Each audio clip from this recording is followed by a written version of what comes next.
السلام علیکم ورحمۃ اللہ وبرکاتہ۔ الحمدللہ رب العالمین، واشہد ان لا الہ الا اللہ وحدہ لا شریک لہ، واشہد ان محمدا عبدہ ورسولہ، صلوات اللہ وسلامہ علیہ وعلی آلہ وعلی اصحابہ ومن اہتدی بہدیہ واستنى بسنتہ الی یوم الدین وبعد۔ مصنف رحمۃ اللہ علیہ امام ابن تیمیہ عقیدہ واسطیہ کے اندر فرماتے ہیں وقولہ سبحانہ هو الاول والآخر والظاہر والباطن وهو بكل شيء علیم۔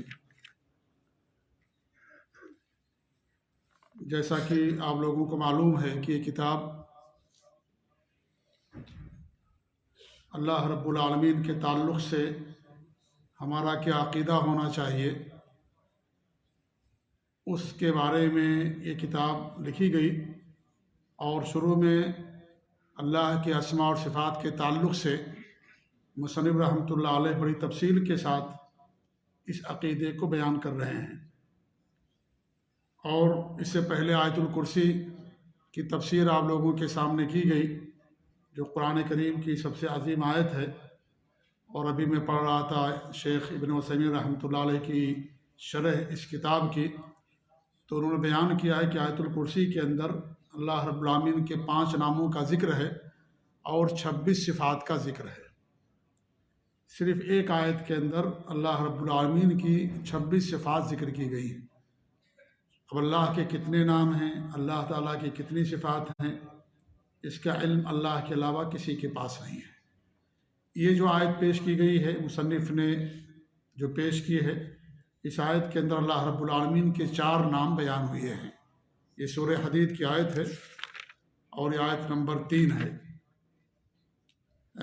اللہ وہ فرماتے ہیں مصنف رحمۃ اللہ علیہ وقولہ سبحانہ، اللہ رب العالمین کا یہ فرمانا کیا هو الاول والآخر والظاہر والباطن، کہ اللہ ہی اول ہے، وہی آخر ہے، وہی ظاہر ہے اور وہی باطن ہے۔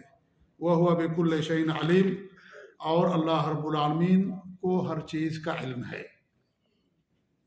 علیم بھی اللہ تعالیٰ کا ایک نام ہے۔ گویا کہ 5 نام اللہ رب العالمین کے اس چھوٹی سی آیت کے اندر بیان ہوئے۔ سب سے پہلا نام جو آیا ہے اس میں اول کا۔ اول کا معنی کیا ہے؟ اول کا مطلب ہے ہمیشہ سے رہنے والا، سب سے پہلا، ہمیشہ سے رہنے والا، یہ اول کا معنی ہے۔ اور آخر کا معنی ہمیشہ رہنے والا۔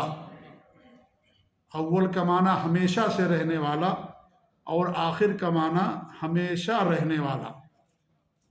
آخر یعنی پوری دنیا فنا ہو جائے گی لیکن اللہ رب العالمین کی ذات باقی رہے گی۔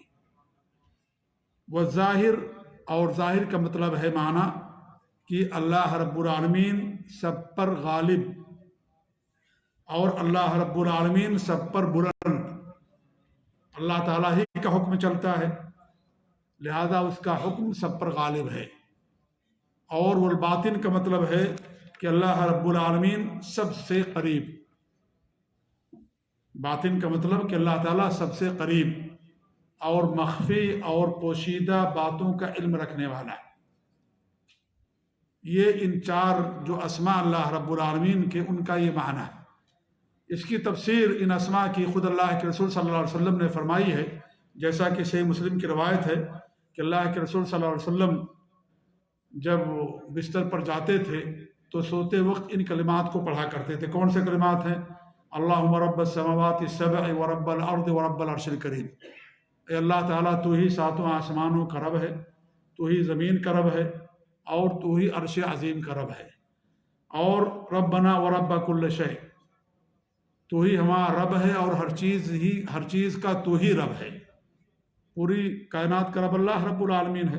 ومنزل التوراۃ والانجیل والقرآن، اور بعض باتوں کے اندر فرقان کا لفظ ہے کہ تو ہی تورات کو نازل کرنے والا، انجیل کو نازل کرنے والا، اور قرآن جو فرقان ہے، حق اور باطل کے درمیان تفریق کر دینے والی کتاب ہے، تو ہی اس کا نازل کرنے والا ہے۔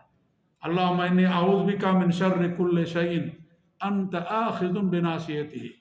اللہ رب العالمین ہم ہر چیز کے شر سے تیری پناہ چاہتے ہیں، ہر شر کی ہر شر سے تیری پناہ چاہتے ہیں، تیری مدد چاہتے ہیں۔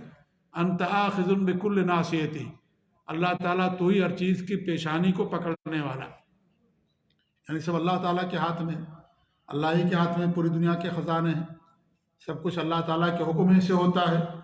پھر کیا آپ نے فرمایا اللہم انت الاول فلیس قبلک شیء، اللہ تعالیٰ تو ہی اول ہے، تجھ سے پہلے کوئی چیز نہیں ہے۔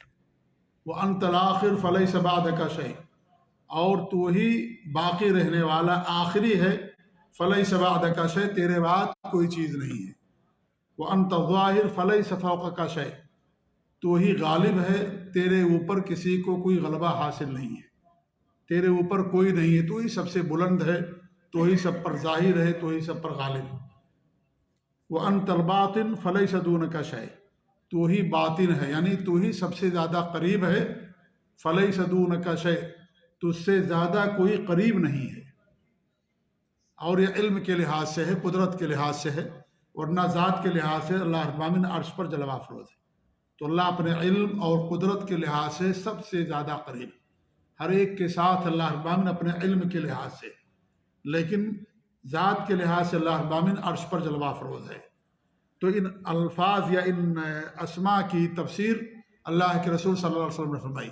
ایسے عبداللہ بن عباس رضی اللہ تعالیٰ عنہ نے بھی اس کی تفسیر میں فرمایا ہے، جو حبر امت ہیں، ترجمان القرآن عبداللہ بن عباس رضی اللہ عنہ فرماتے ہیں کہ الاول کا مطلب یہ قبل کل شیء بلا ابتدا، یعنی ہر چیز سے پہلے جس کی کوئی شروعات نہیں ہوئی، جس کی کوئی ابتدا نہیں ہے، کوئی آغاز نہیں ہے، یعنی اللہ تعالیٰ ہمیشہ سے ہے۔ یہ نہیں کہ فلاں وقت سے اللہ تعالیٰ موجود ہے، نہیں، ہمیشہ سے بلا ابتدا، اس کی کوئی ابتدا نہیں ہے، کوئی اس کا آغاز اور کوئی اس کی شروعات نہیں ہے۔ کان ہوا ولم یکن شیئا موجودا، اللہ تعالیٰ موجود تھا، اللہ کے علاوہ کوئی چیز موجود نہیں تھی، اللہ تعالیٰ تھا، اللہ کے علاوہ کوئی چیز موجود نہیں تھی۔ تو یہ معنی ہوا الاول کا، یعنی ہمیشہ سے رہنے والا، ہمیشہ سے، جیسا کہ میں نے اس کا ترجمہ کیا۔ اور وہ کہتے ہیں کہ والآخر بعد فناء کل شیء، آخر کا مطلب یہ ہے کہ ہر چیز کے فنا ہونے کے بعد بلا انتہا، یعنی اللہ تعالیٰ کے لیے انتہا نہیں ہے، اللہ کے لیے ختم ہونا نہیں ہے، اللہ ہمیشہ سے اور ہمیشہ رہے گا۔ تفنى الاشیاء ویبقى ہوا، تمام چیزیں فنا ہو جائیں گی، سب کچھ ختم ہو جائے گا، لیکن اللہ تعالیٰ کی ذات باقی رہے گی۔ اللہ تعالیٰ کے ارشاد ہے کل شیء ہالک الا وجہ، ہر چیز ختم ہو جائے گی، فنا ہو جائے گی، لیکن اللہ تعالیٰ کی ذات باقی رہے گی، اللہ کا چہرہ باقی رہے گا، اللہ کی ذات باقی رہے گی۔ یہاں وجہ سے مراد، وجہ کہہ کر کے ذات مراد لیا گیا ہے۔ جب چہرہ باقی رہے گا تو اللہ کی ذات بھی باقی رہے گی، تو ہر چیز فنا ہو جائے، کل من علیہ فان ویبقى وجہ ربک ذو الجلال والاکرام، سب فنا ہو جائیں گے، صرف اللہ رب العالمین کی ذات وہی باقی رہے گی۔ ہر ایک کے لیے فنا ہے، ہر ایک کے لیے موت ہے، کسی کے لیے ہمیشگی نہیں ہے۔ اگر ہمیشگی ہے تو صرف اور صرف اللہ رب العالمین کے لیے۔ کچھ چیزیں ہیں جو باقی رہیں گی، ہمیشہ رہیں گی کچھ چیزیں، لیکن ذات میں اللہ رب العالمین ہی کی ذات باقی رہے گی۔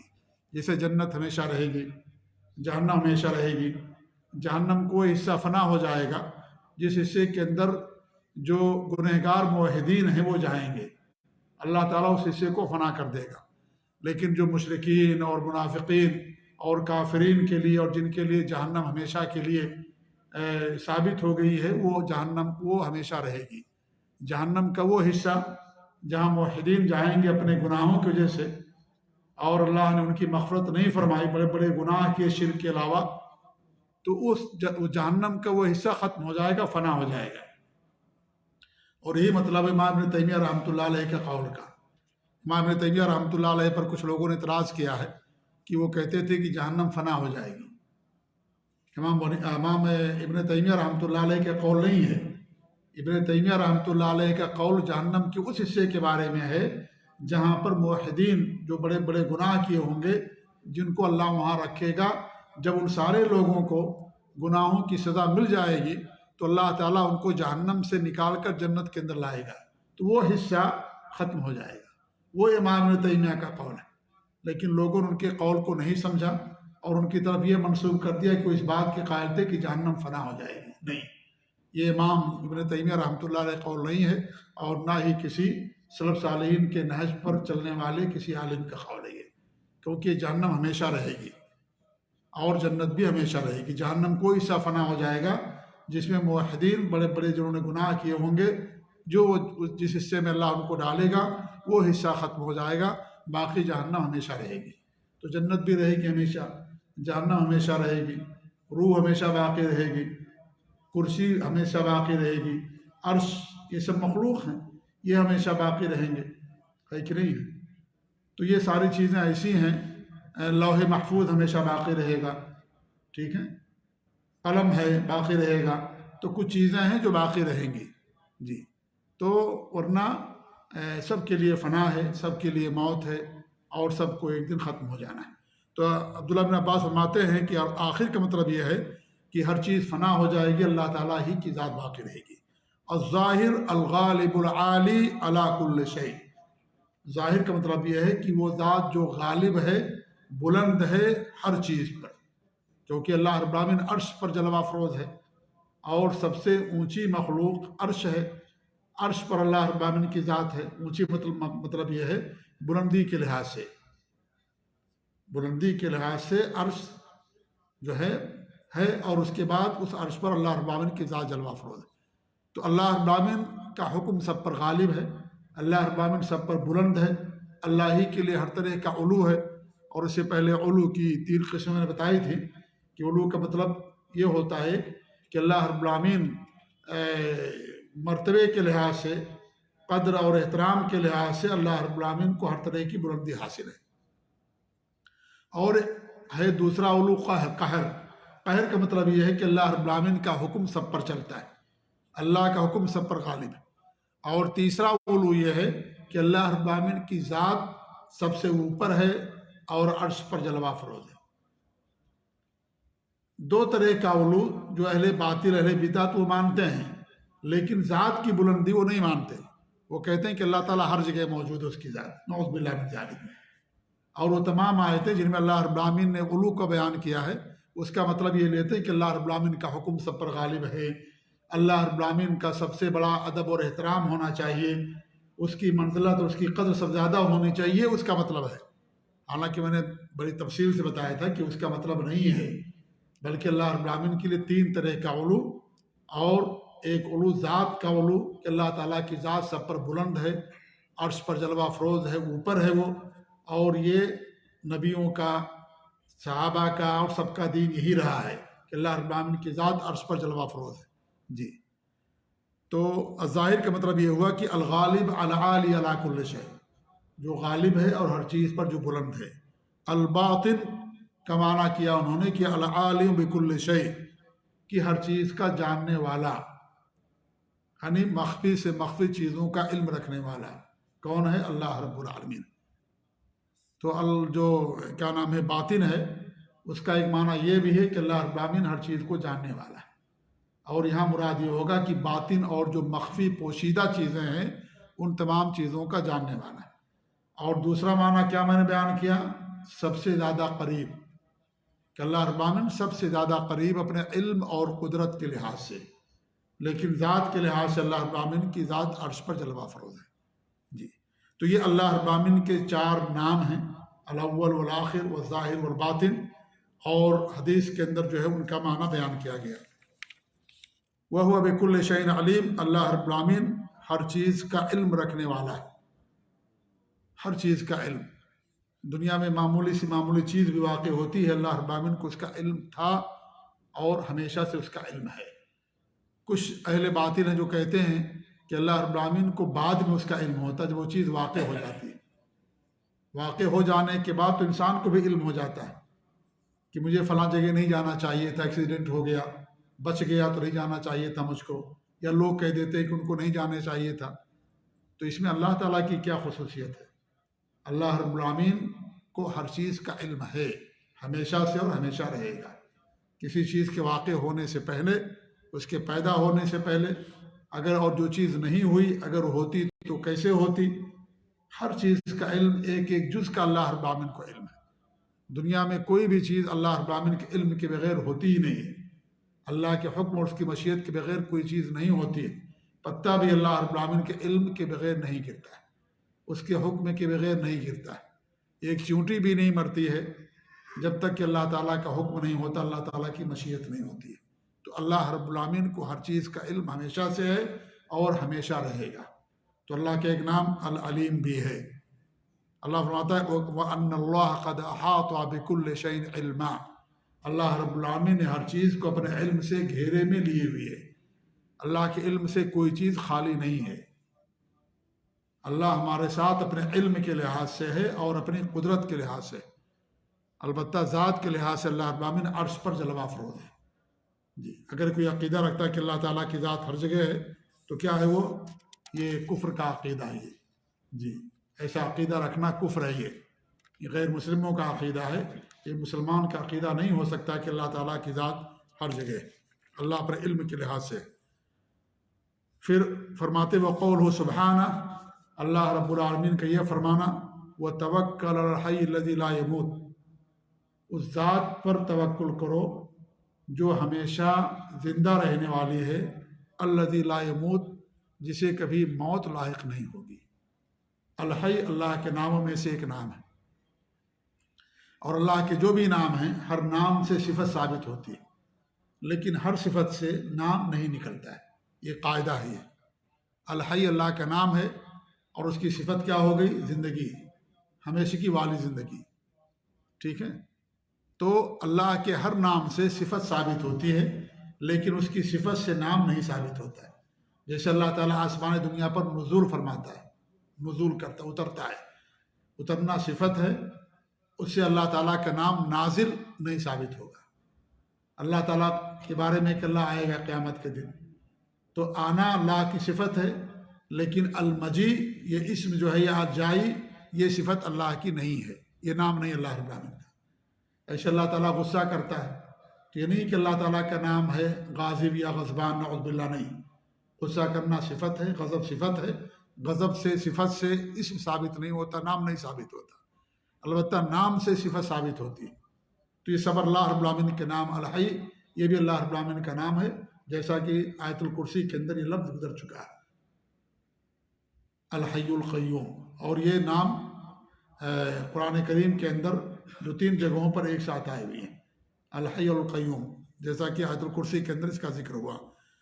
یہاں پر اللہ فرماتا ہے کہ اس ذات پر توکل کیجئے جو ہمیشہ رہنے والی ہے، زندہ رہنے والی، کبھی اسے موت لاحق نہیں ہوگی، اور یہ اللہ رب العالمین کی ذات ہے، ٹھیک ہے۔ اور توکل کا مطلب یہ ہے کہ اپنے تمام امور کو اللہ کے سپرد کر دینا، اس کو توکل کہا جاتا ہے۔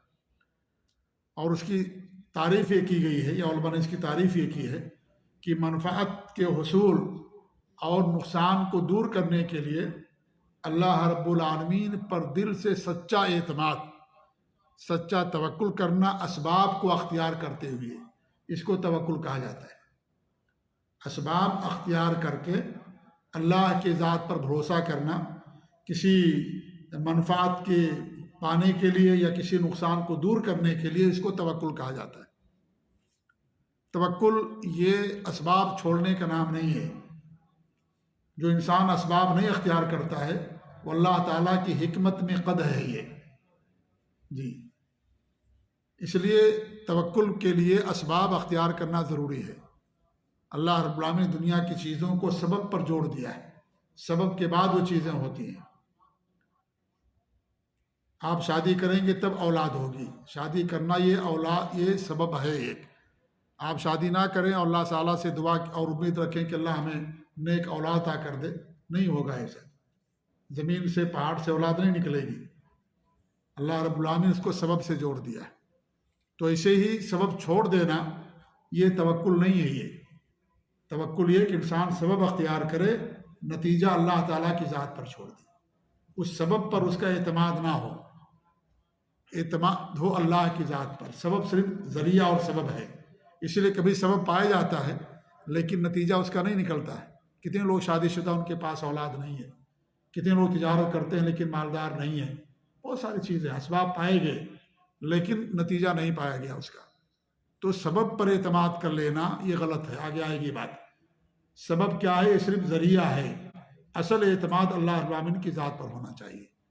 لہذا سبب انسان اختیار کرے، بغیر سبب کے اللہ پر توکل کرنا یہ اللہ تعالیٰ کی حکمت کے منافی ہے، اور اس کو توکل نہیں کہا جاتا ہے۔ اللہ کے رسول صلی اللہ علیہ وسلم کی حدیث ہے کہ لو انکم توکلتم اللہ حق توکلہ، اگر تم لوگ اللہ پر توکل کرو جیسا کہ توکل اور اعتماد کا حق ہے، لرزقکم کما یرزق الطیر، تو اللہ تعالیٰ تمہیں وہ اسی طریقے سے روزی دے گا جیسے چڑیوں کو روزی دیتا ہے۔ تغدو خماسا وتروح بطانا، وہ صبح کو خالی پیٹ گھر سے نکلتی ہیں گھونسلے سے، اور شام کو پیٹ بھر کر کے اپنے گھونسلوں کو واپس آتی ہیں۔ یہ چڑیاں ہیں، لیکن انہوں نے سبب اپنایا، گھونسلوں سے نکلے روزی کی تلاش میں ہو، پیٹ بھرنے کے لیے، تو سبب کا استعمال کیا انہوں نے۔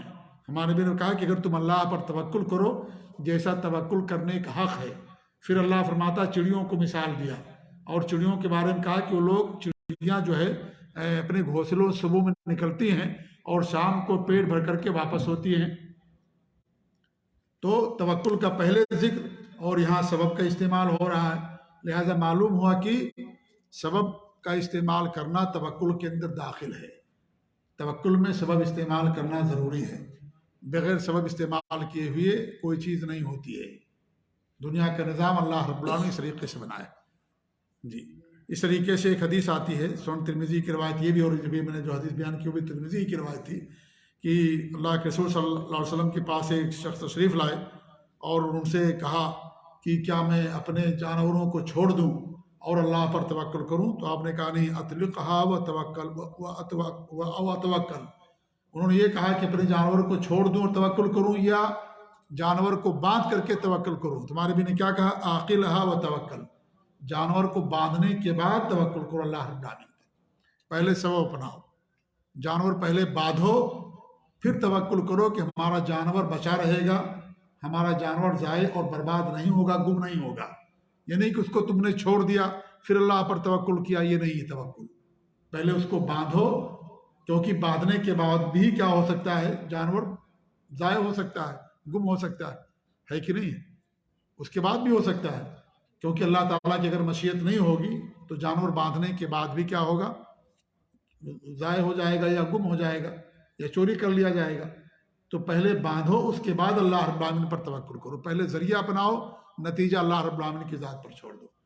تو توکل یہ کہ انسان کا اسباب اختیار کرنا اور نتیجہ اللہ کی ذات پر چھوڑ دینا، اس کو توکل کہا جاتا ہے۔ ہمارے نبی صلی اللہ علیہ وسلم کی سیرت کا اگر ہم مطالعہ کریں، آپ کی سیرت کا صرف ہجرت کے واقعے کو ہم دیکھ لیں تو یہ چیز ہمیں سمجھ میں آ جائے گی کہ آپ صلی اللہ علیہ وسلم نے کس طریقے سے اسباب کو اپنایا۔ آپ نے ہجرت کرنے سے پہلے اٹھنیاں تیار کی، آپ رات کی تاریکی میں نکلے، اور مین دروازے سے نہیں بلکہ پیچھے دروازے سے آپ نکلے، اور 3 راتوں تک آپ نے آ کر کے غار ثور میں قیام کیا، 3 راتوں تک، اور پورے دن بھر کی خبر لانے کے لیے عبد الرحمن جو ابو بکر صدیق کے صاحبزادے تھے ان کو متعین کیا، اور عامر بن فہیرہ جو غلام تھے وہ رات کی تاریکی میں بکریاں لے کر کے آتے تھے جس کا آپ دودھ پیا کرتے تھے، ایسے حضرت اسماء رضی اللہ تعالیٰ عنہ کھانا پہنچا دیا کرتی تھی۔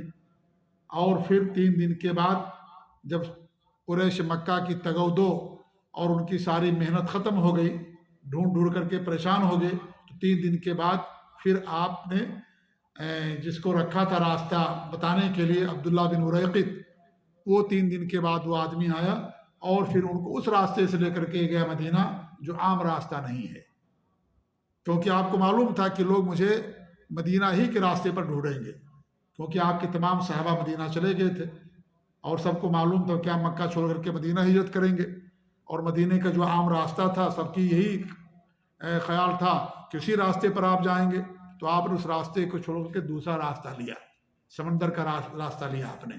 3 دن کے بعد پہلے سے طے کر لیا تھا کہ 3 دن کے بعد فلاں وقت تم ہمارے پاس آؤ گے، اور کنسی خدمات نہیں، جو راستوں کا ماہر تھا، وہ اگرچہ مسلمان نہیں تھا لیکن مامون تھا اور کہ ہماری حفاظت کرے گا، اور اس کو پیسے دیے گئے تھے، عبداللہ بن اریقط نام تھا اس کا، تو اس کو 3 دن کے بعد آیا اور پھر ان کو لے کر کے ایسے راستے سے گیا جو راستہ مکہ کے لوگوں کو نہیں معلوم تھا۔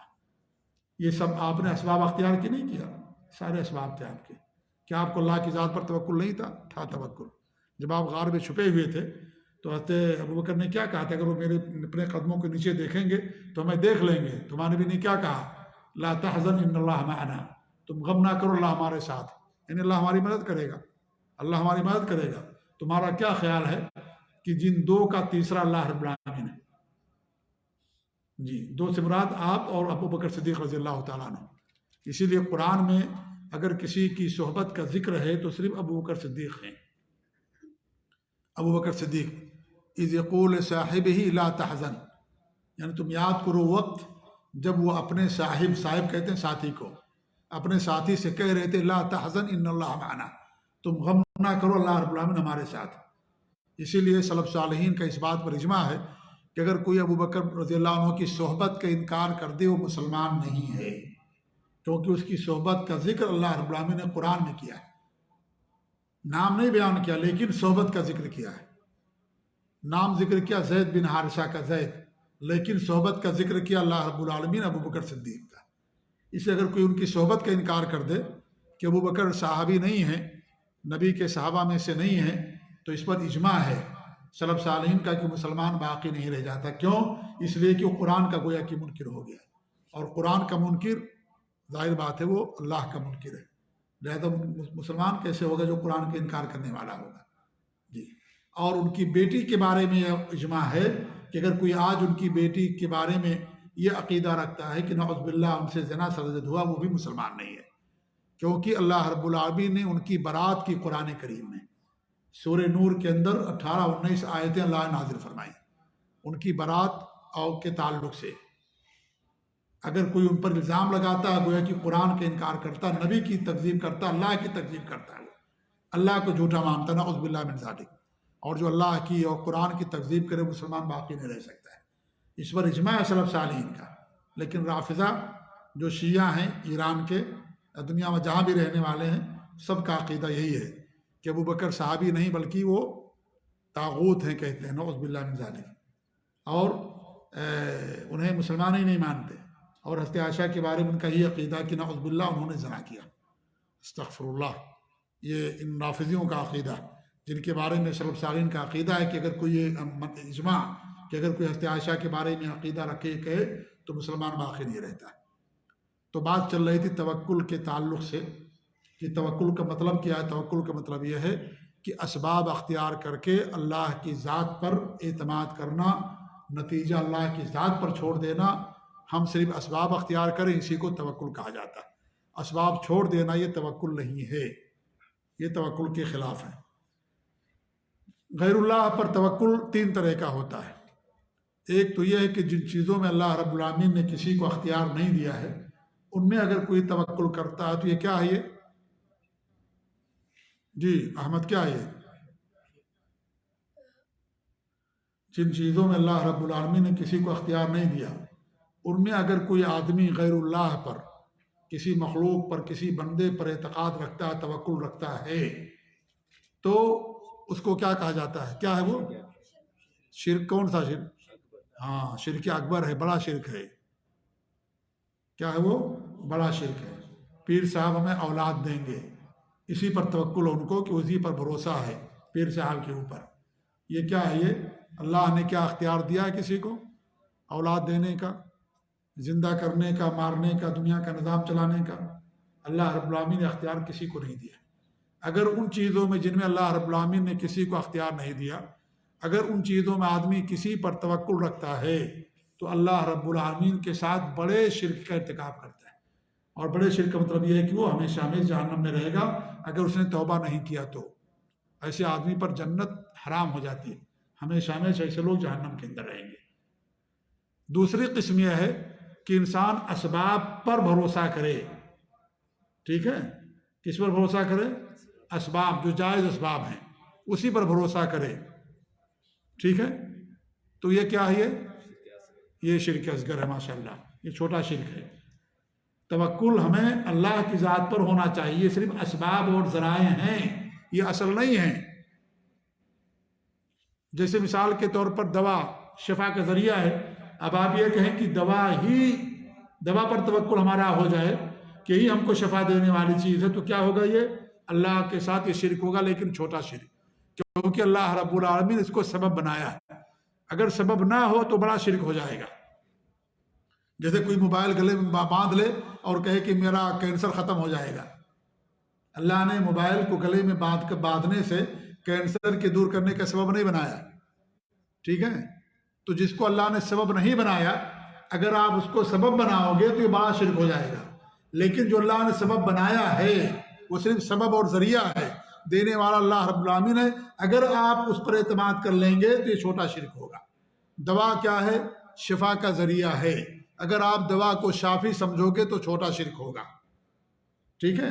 لیکن اگر آپ لوہا اپنے گلے میں لٹکا لیں، کہیں کہ اس سے مجھ کو شفا مل جائے گی، تو کون سا شرک ہوگا؟ شرک اکبر ہوگا، کیونکہ لوہے کو اللہ نے شفا کا ذریعہ نہیں بنایا ہے کہ گلے میں آپ لوہا لٹکا لو اور کو مجھے جو ہے شفا مل جائے گی۔ نہیں، ہاتھ میں آپ کلا لٹکا لیں، کہیں کہ اس کے ذریعے سے مجھے جو ہے شفا مل جائے گی۔ نہیں، اللہ نے اس کو شفا کا ذریعہ نہیں بنایا، اللہ نے دواؤں کو شفا کا ذریعہ بنایا ہے، ٹھیک ہے؟ تو جو اسباب ہیں جائز اور جو قرآن و سنت سے ثابت، ان پر اگر انسان کا اعتماد ہوگا وہ چھوٹا شرک ہوگا۔ لیکن اگر وہ اسباب ہے ہی نہیں ہیں، آپ ان کو اگر سبب مانو گے تو بڑا شرک ہو جائے گا، ٹھیک ہے؟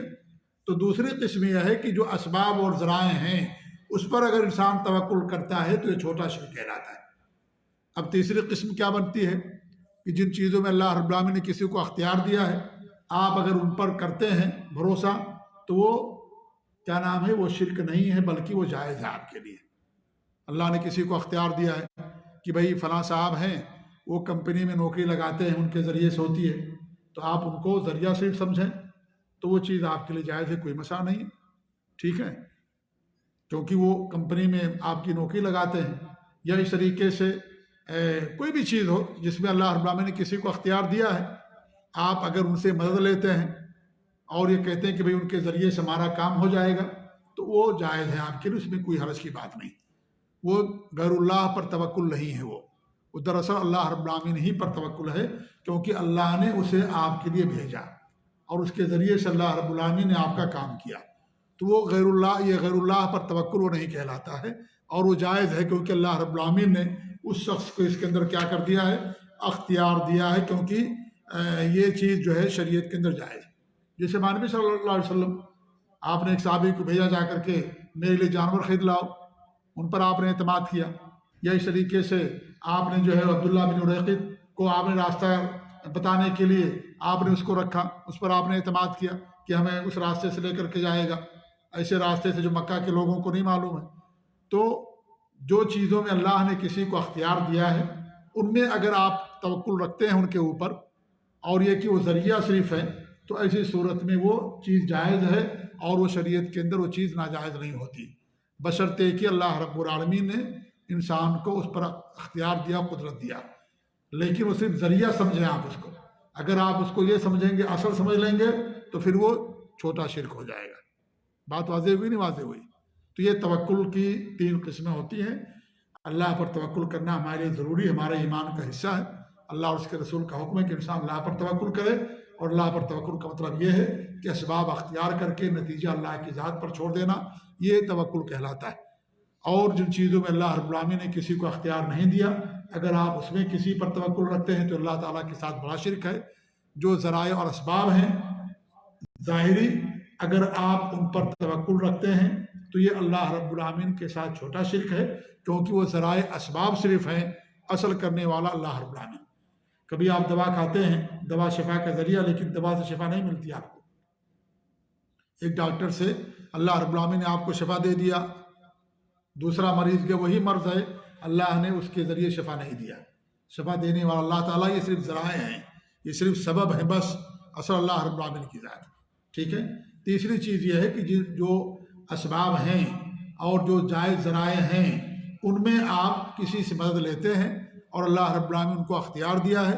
ذات اللہ کی ذات پر بھروسہ، ان کو صرف آپ ذریعہ اور سبب سمجھتے ہیں کہ ان کے ذریعے سے آپ کا کام ہو جاتا ہے، اصل کرنے والا اللہ رب العالمین ہے کہ یہ چیز کیا شریعت کے اندر جائز ہے، اور یہ اس میں کوئی ممانعت نہیں ہے، بلکہ دین سمجھ لیجئے دنیا کے اندر جو تعاون ہے وہ تعاون کے قبیل سے ہے، جیسا کہ اللہ فرماتا ہے وتعاونوا علی البر والتقوی ولا تعاونوا علی الاثم والعدوان، نیکی اور تقوی پر ایک دوسرے کا تعاون کرو، اور عدوان، زیادتی اور اثم اور گناہوں پر کسی دوسرے کا تعاون نہ کرو۔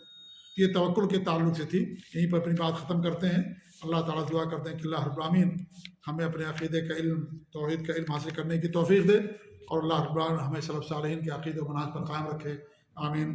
وصلی اللہ علی محمد وعلی آلہ وصحبہ اجمعین، جزاکم اللہ خیر، السلام علیکم ورحمۃ اللہ وبرکاتہ۔